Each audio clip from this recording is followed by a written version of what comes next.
It's getting to my head. One look in the mirror, don't like what I find. Halo, assalamualaikum. Ini adalah review super telat dari Xiaomi 11T alias 11T. Smartphone spek tinggi, harga menengah dari Xiaomi. Ya, penamaannya sekarang langsung pakai angka tanpa Mi lagi di depannya. Jika kamu membuka info teknis smartphone ini di GSM Arena, niscaya angka-angka yang terpampang di sana akan membuat matamu terbelalak. Bagaimana tidak, dengan harga 5,9 jutaan, kita bisa dapat prosesor yang sama yang dipakai di ponsel harga 11 juta. I know, harga dan prosesor seringkali jadi dua faktor penentu mending mana, tanpa menilai komponen lain.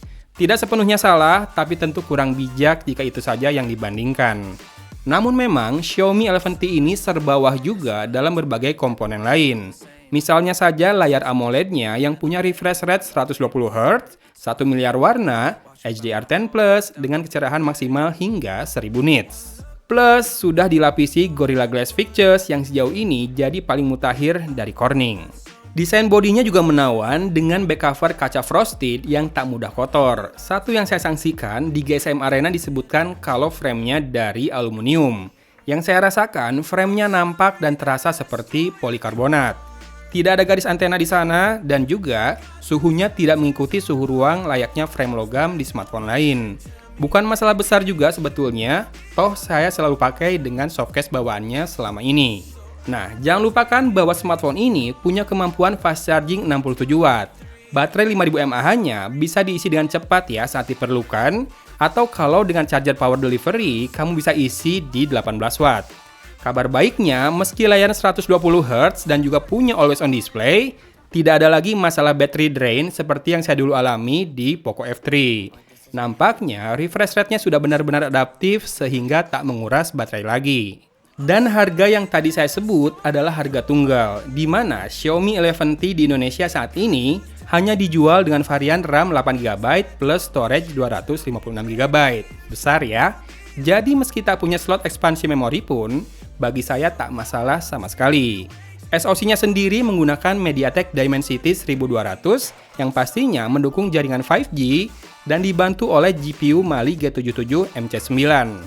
Hasilnya, di game PUBG Mobile, kita bisa main di settingan smooth 90fps, gameplay smooth banget, mungkin jadi yang paling smooth buat di harga maksimal 6 juta begini. Walau akhirnya memang tetap saya merasakan perbedaannya jika dibandingkan dengan gaming smartphone yang hampir 10 juta itu.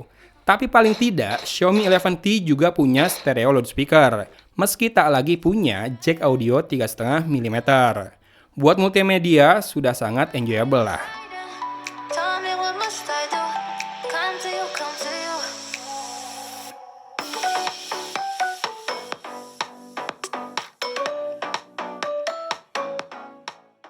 Satu-satunya yang belum bisa Xiaomi hadirkan lagi di level harga di bawah 7 juta adalah in-display fingerprint scanner.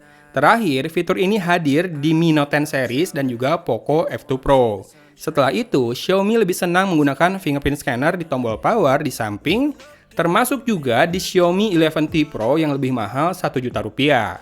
Saya sendiri sudah lebih bisa berdamai dengan MIUI di Xiaomi 11T ini. Tentunya dengan mengatur recent apps agar jadi deretan jendela horizontal lagi. Dan juga mematikan control center barunya, sehingga lebih mirip Android sekarang dibandingkan iOS ya. Dan ya, smartphone ini nyaman digunakan untuk berbagai kebutuhan. Bodinya memang bongsor, tapi feels-nya solid sih di tangan. Banyak yang berkomentar bahwa performa Xiaomi 11T series ditahan agar tak overheat. Saya malah termasuk yang senang dengan kebijakan ini, karena kebutuhan saya lebih ke sosmed, kamera, komunikasi, dan sedikit gaming. Dan juga saya tak pernah mengedit video di smartphone ya. Daripada smartphone jadi panas dan boros baterai, lebih baik begini sih kalau buat saya. Skor Antutu versi 9 yang mencapai 613 ribuan, buat saya masih sangat oke banget buat harga segini. Sayang memang, saya tak pernah memakai ponsel ini secara intens. Jadi, kalau kamu lihat battery usage-nya selalu panjang-panjang dengan screen on time yang pendek. Ya paling tidak artinya selama idle, manajemen dayanya bekerja dengan baik. Ingat, always on display-nya nyala terus loh. Xiaomi sendiri nampaknya menonjolkan kemampuan kamera ponsel ini. Saya cuma bisa mengaminkan, karena memang hasilnya bagus-bagus, even di malam hari sekalipun. Namun, saya selalu teringat dengan kamera Mi Note 10 dulu deh. Sama-sama bagus di low light, tajam dan warnanya bagus di cahaya cukup. Namun jika dilihat dengan seksama, fokusnya terlalu soft. Fokus yang soft ini akan terlihat di area yang agak ke pinggir dari center atau titik pusat fotonya ya. Meskipun sama jaraknya, namun objek yang agak pinggir biasanya lebih halus ya, seperti autofocus. Selain itu sih sudah tidak ada komplain lagi dari saya.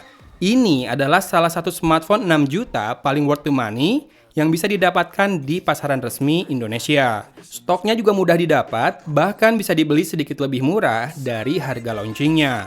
Kalau kamu tertarik, saya taruh link penjual-penjual yang pasang lebih murah, cek saja deskripsi video ini, oke? Sekalian deh, di video ini saya sampaikan unek-unek saya buat Xiaomi Indonesia. Ponsel ini kan bagus nih distribusinya, stok mudah didapat, harga tidak melambung. Lalu kenapa Xiaomi Pad 5 atau Xiaomi Pad 5 masih saja goib? Malah yang punya stok adalah seller-seller yang sudah naikin harganya dulu hingga lebih mahal 600 ribuan dari harga resmi. Kenapa? Semoga memang ini hanya karena Xiaomi kewalahan menghadapi minat pasar saja ya, bukan karena cuma nyetok dikit yang penting merusak harga pasaran tablet. Pokoknya saya siap beli, unbox, dan juga review kalau Xiaomi Pad 5 atau Xiaomi Pad 5 ini bisa saya dapatkan di angka 5 juta kurang 1000 sesuai harga launching. Oke, videonya sampai di sini aja ya. Silahkan simak hasil kamera Xiaomi 11T ini sebagai penutup.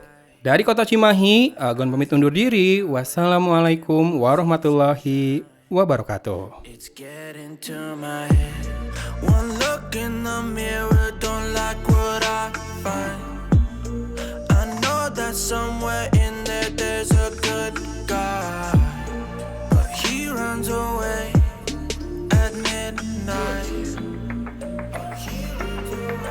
I'm sorry that I stole your car. Ain't got those tattoos on my arms that don't mean shit to me. Maybe you should pull the alarm, so I don't take it way too far. Die before I'm 23. I'm sorry, Mom. I'm sorry, Mom. I'm sorry, Mom. I'm sorry, Mom. My siblings are perfect and I wish I were the same. Making bad decisions, it should be my middle name. I love playing with fire, it's my favorite. Watch it burn my whole house down, not feel a thing. One look in the mirror, don't like what I find. I know that somewhere in Video Full HD 30 fps tanpa mode stabilisasi ya. Harusnya sih Ace jalan di segini. Dan warnanya keren. Tinggal dicek audionya. Saya pakai masker. Pasti suaranya lebih kecil. Dipegang satu tangan. Satu lagi tangannya sambil nuntun anak saya. Stabil ya. Oke, dengan lensa ultra wide harusnya lebih stabil lagi. Warna tetap bagus.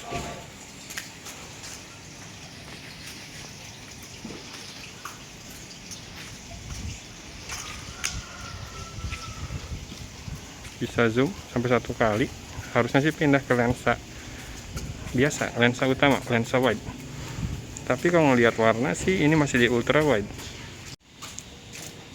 Video zoom 2 kali kelihatan lebih ini ya, kalau digerakin lebih lebih jauh gitu. Baru digerakin sedikit gerakannya udah pindah jauh karena pakai zoom 2 kali.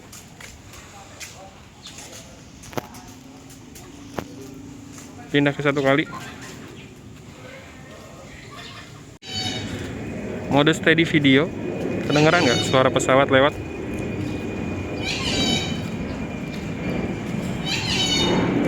Ini pesawatnya.